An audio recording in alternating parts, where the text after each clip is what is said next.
안녕하십니까, 배현약사입니다. 자, 요즘에 독감 환자들이 굉장히 많아지고 있는데요. 독감 환자들이 겨울철에 많아지는 것은 어쩔 수 없는 현상입니다만은 이 독감 증상을 미리 좀 예방하거나 또는 증상이 있을 때 좀 더 빨리 개선할 수 있는 방법들을 우리가 주변에서 찾을 수 있는 최소한의 노력들을 할 수 있는 것도 사실입니다.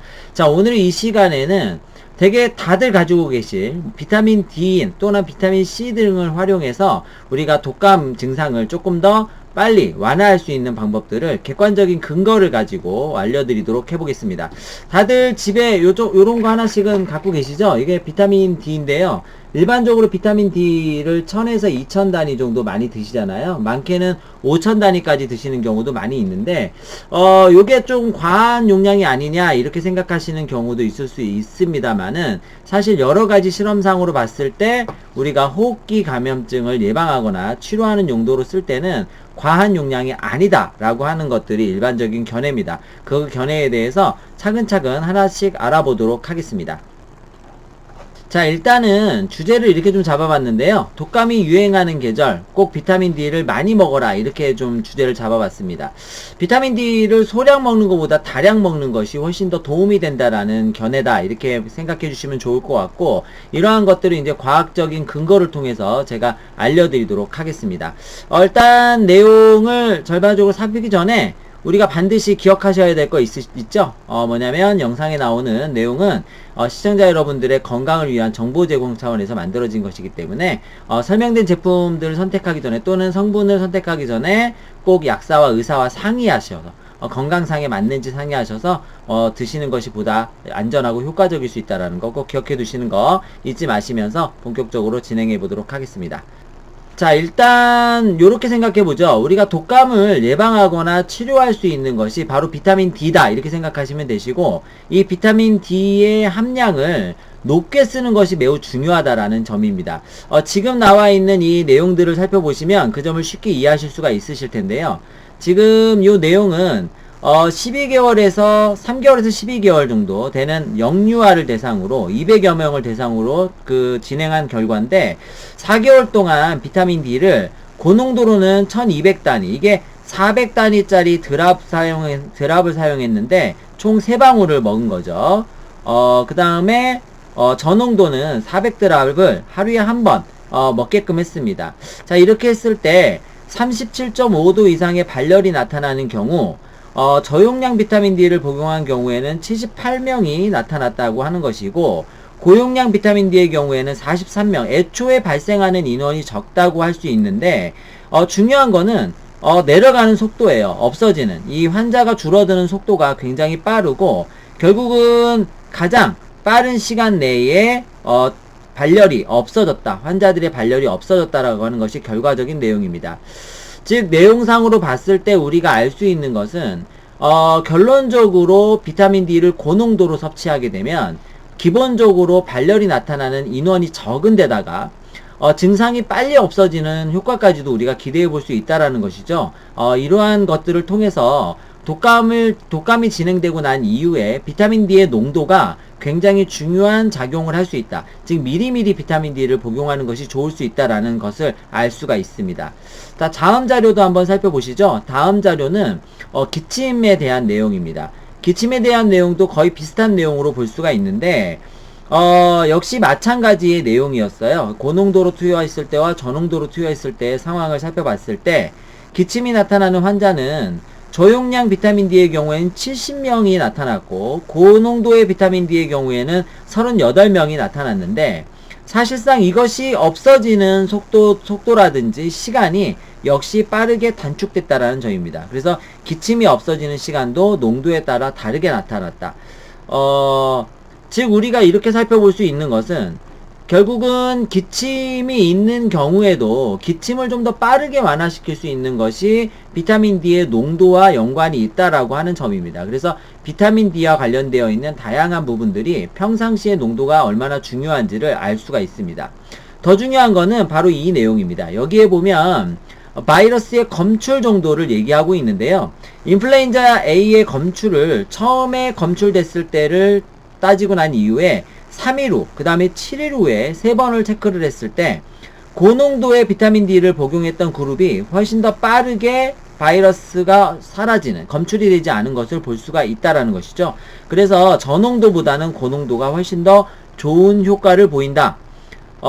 우리가 이러한 점에서 살펴봤을 때 결국은 고농도의 비타민 D를 복용하는 것이 매우 중요하다라는 점입니다. 그래서 이러한 고농도의 비타민 D를 복용하게 됐으면 역시나 내 체내에 높은 농도의 비타민 D의 그 함량이 유지가 될 수가 있고, 이렇게 높은 농도가 유지가 됐을 때는 훨씬 더 이러한 외부에서 들어오는 바이러스의 감염력이라든지 또는 바이러스를 이겨내는 능력이 조금 더 증가할 수 있다는 점을 이 내용을 통해서 알 수가 있다, 이렇게 보시면 되겠습니다. 그래서 독감을 예방하기 위해서 이제 그 일선병원에서, 미국에 있는 일선병원에서는 굉장히 높은 농도의 비타민 D를 복용한다는 거예요. 그래서 여기에 보면은 보통 5만에서 만 단위를 하루 3번 정도 복용하게 한다라고 하는 건데, 단기간에 복용하기 위해서 굉장히 효과를 좀 보이게 한다. 이러한 것을 우리가 여기에는 비타민 D 해머라고 이렇게 부른다고 합니다. 그래서 굉장히 강한 농도를 투여해서 독감이라든지 이러한 것들이 걸렸을 때 빠르게 나을 수 있도록 도와준다거나, 또는 독감이 미리 걸리지 않도록 예방하는 그러한 방향성을 갖는다는 것이죠. 달성하고 싶어하는 성인의 경우에 목표치는 50 정도의 그 혈중 농도를 좀 유지하면서 우리가 그 면역력이라든지 이런 것들 좀 강하게 할 수 있도록 좀 기대해 본다라는 내용인데요. 그러니까 이러한 내용들을 살펴봤을 때 생각보다 조금 높은 농도의, 일선병원에서 높은 농도의 영양요법, 특히 비타민 D의 영양요법을 사용하고 있다라는 점을 우리가 생각해 볼 수가 있을 것 같습니다.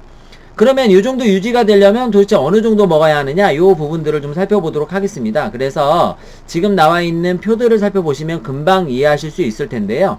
지금 그림에서 나와 있는 것처럼 체내 농도가 30 정도가 유지돼서 30에서 보통 80 정도가 유지되면 가장 충분한 농도를 유지하고 있다라고 보통 봅니다. 그래서 보통 100까지도 우리가 충분한 용량이라고 보는데, 보통 150을 넘기면 조금 위험하다, 독성이 나타날 수 있는 농도로 보고요. 그 이하는 충분한 용량으로 봅니다. 일반적으로 가장 많은 포지션을 차지하고 있는 건 20에서 30 사이고요. 이건 이제 부족되어 있는 용량이고, 20 밑에 또는 10으로 내려가는 경우도 있다 그래요. 그래서 이 아주 결핍된 상태를 나타내기 때문에 이러한 상태에 따라서 일일 복용해야 되는 비타민 D의 함량이 달라진다는 점을 주목해 주십시오. 평상시에 충분한 용량을 가지고 있다면 이 용량을 가지고 있을 때에 복용해야 되는 비타민 D의 농도는 없을 수도 있습니다. 그런데 아까 얘기한 것처럼 50 정도를 만약에 유지하고 싶다면 어느 정도를 더 복용해야 되느냐? 평상시에 충분하다 하더라도 3000 단위 정도는 더 복용해야 된다는 거예요. 그래서 3000 단위 정도를 더 복용해야 이 50 정도의 레벨을 유지할 수 있다라는 것입니다. 만약에 우리가 30 이상을 꾸준하게 유지하고 싶다, 부족되어 있는 경우의 사람이라면 보통은 일반적으로 2000 단위 정도를 유지하면 충분하게 유지가 될 수 있는데요. 그거보다 아래인 경우에는 더 많은 정도의 농도를 복용해야 하고, 생각보다 높은 농도, 50에서 60 정도의 레벨을 유지하기 위해서는 3000 이상의 비타민 D의 농도를 복용해야 한다. 특히나 60까지 유지를 하려면 정상적인 농도라 하더라도 5000 단위 정도를 복용해야 하기 때문에 사실 이 영역에 들어가 있는 정도의 그 비타민 D 농도를 유지하기 위해서는 충분한 사람이나 충분하지 않은 사람이나 대부분 다 2000 단위 이상은 복용해야 하며, 만약에 부족되어 있는 경우에는 훨씬 더 많은 용량의 비타민 D를 복용해야 합니다. 그래서 보통 우리가 일반적으로 비타민 D를 보통 2000 단위짜리를 먹는다 하더라도 우리나라 대한민국 사람들은 대부분 다 비타민 D 용량이 부족, 그래서 보통 20에서 30 사이에 많이 들어가 있기 때문에 2000 단위로는 사실 이러한 면역 기능을 키우기 위해서는 좀 부족하다는 거예요. 그래서 보통 2000 단위보다는 5000 단위 정도를 복용하는 게 좋기 때문에 2000 단위를 2알 정도 또는 3알 정도를 복용해서 꾸준하게 복용한다, 이렇게 기억을 해주시면 좋겠고, 어느 정도나 복용해야 이러한 효과들을 볼 수 있느냐, 일반적으로 3개월 정도를 복용하는 것이 좋겠다. 그래서 3개월에서 6개월 정도를 복용하고 난 이후에 다시 테스트를 해서 세럼 농도를 확인한다, 이렇게 보고 있습니다. 이러한 점들을 본다면 우리가 그 비타민 D를 평상시에 복용하는, 우리가 보통 충분 용량으로 복용한다 했을 때 보통 1000단위 정도로 생각하는데 1000단위 정도를 복용한다고 봤을 땐 좀 부족한 용량이다. 그래서 댁에 가지고 계신 비타민 D를 특히나 겨울철에는 훨씬 더 많은 용량을 복용하는 것이 건강상 더 유익할 수 있고, 더군다나 독감이 있는 이 계절에는 아이라도, 아까 영유아 같은 경우에도 보통 1200단위 정도를 복용했잖아요, 하루에. 그래서 아이라 하더라도 조금 더 많은 용량을 복용시켜 주시는 게 좋겠다. 1000단위 이상을 복용한다 하더라도 단기간에는 크게 문제가 되지 않기 때문에 건강상의 큰 문제를 일으키지 않는다, 이렇게 보시면 될 것 같습니다. 뿐만 아니라 비타민 D의 복용은 일반 감기에도 효과를 보이게 된다는 점도 나와 있는데요. 지금 나와 있는 것처럼 비타민 D를 성인 1400여 명을 복용한 것을 이제 조사를 했는데, 상기도 감염, 우리가 보통 호흡기 감염증이라고 부르죠. 상기도 감염을 증상기간 6% 정도를 줄일 수 있었다. 사실 6%라고 하면 그렇게 많은 기간은 아니에요. 100일에서 뭐 6일 정도 단축했다라고 볼 수 있으니까. 하지만 이 6%가 단축됐다라고 하는 것이 날짜만 줄은 것이 아니라 증상 자체의 경감도, 그러니까 증상이 강한 것이 좀 약화되면서 일자가 주는 것을 얘기하기 때문에, 사실상 우리가 실제로 느끼기에 그 증상의 경감도는 훨씬 더 경감이 많이 될 수 있다, 이렇게 볼 수가 있겠습니다.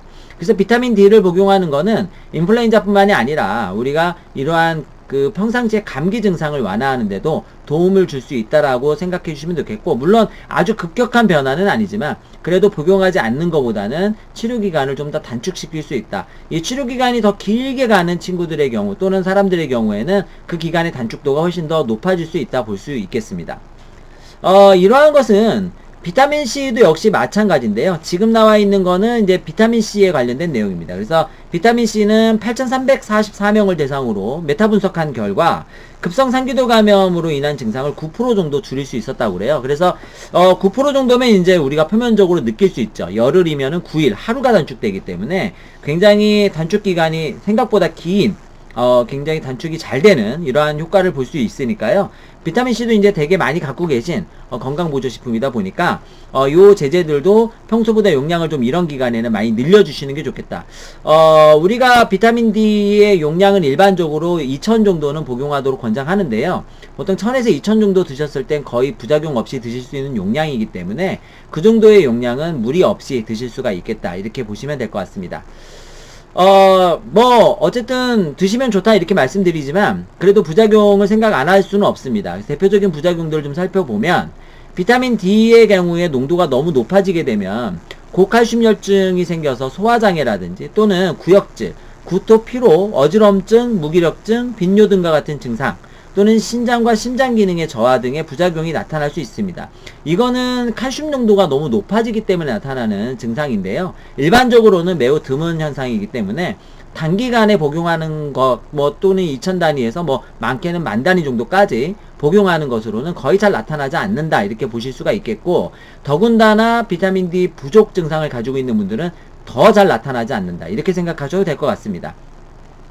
그럼 비타민 C의 경우에는 어떨까요? 비타민 C의 경우에는 고농도로 투여했을 땐 다 위장장애예요. 그래서 설사나 속쓰림, 복통이나 구토, 이러한 증상들이 나타날 수 있어요. 그래서 위장관계 부작용이나 또는 옥살레이트가 많이 만들어지면서 신장 결석을 유발할 수 있기 때문에, 신장에 결석이 있는 분들, 결석이 쉽게 생기는 분들의 경우에는 아무래도 좀 주의하실 필요가 있다, 이렇게 보고 있습니다.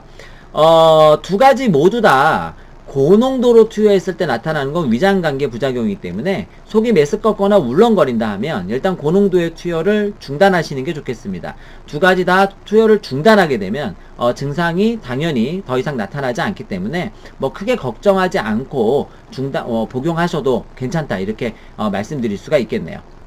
자, 요렇게 요즘 계절에 이제 비타민 D를 많이 복용해야 되는 이유, 특히나 독감이 있는 계절에는 비타민 D를 많이 복용해야 되는 이유를 제가 여러 가지 근거 자료를 통해서 말씀을 드렸습니다. 대개 하나씩 갖고 계실 만한 이러한 비타민 D, 우리가 그냥 평상시 소홀하게 좀 드셨을 경우도 많이 있을 거예요. 그냥 먹을까 말까 이렇게 소홀하게 하셨을 수도 있는데, 요즘처럼 이제 밖을 나가기 좀 어렵거나 날씨가 춥기도 하고요. 그러면 태양 자체의 자외선 양이 좀 줄어서 비타민 D 피부 합성이 떨어지는 요즘 같은 겨울철의 계절에는 더군다나 비타민 D를 더 많이 섭취하셔야 된다. 비타민 D는 비타민 D3의 활성형제제로 섭취하시는 게 좋고, 캡슐레이션 되어 있는, 이렇게 캡슐 형태로 되어 있는 거 씹어먹게 나와 있는 제주도 많잖아요. 그래서 이렇게 오렌지 맛으로 식물성 뭐 캡슐 이렇게 해서 뭐 동물성 캡슐이 아닌 제재로 나와 있는 것들도 많이 있기 때문에 되도록이면 첨가물이 적게 들어가 있고 우리가 먹기 편한 쉽게 먹을 수 있는 제재로 선택해서 쓰시는 것이 도움이 될 수 있겠다, 이렇게 말씀을 드려보겠습니다. 어쨌든 뭐 얼마 안 남았죠. 우리가 독감이 유행하는 계절이 보통 이제 12월에서 1월, 2월 정도까지면 다 지나가기 때문에 이 지나가는 동안에 안 아프게 지나가는 것이 가장 현명하다.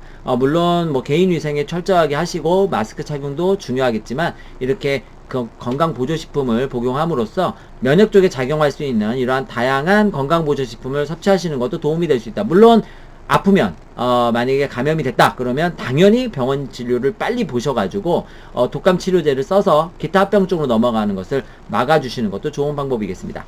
자, 제가 준비한 영상은 여기까지입니다. 다음에 더 좋은 영상으로 찾아뵙도록 하겠습니다. 감사합니다.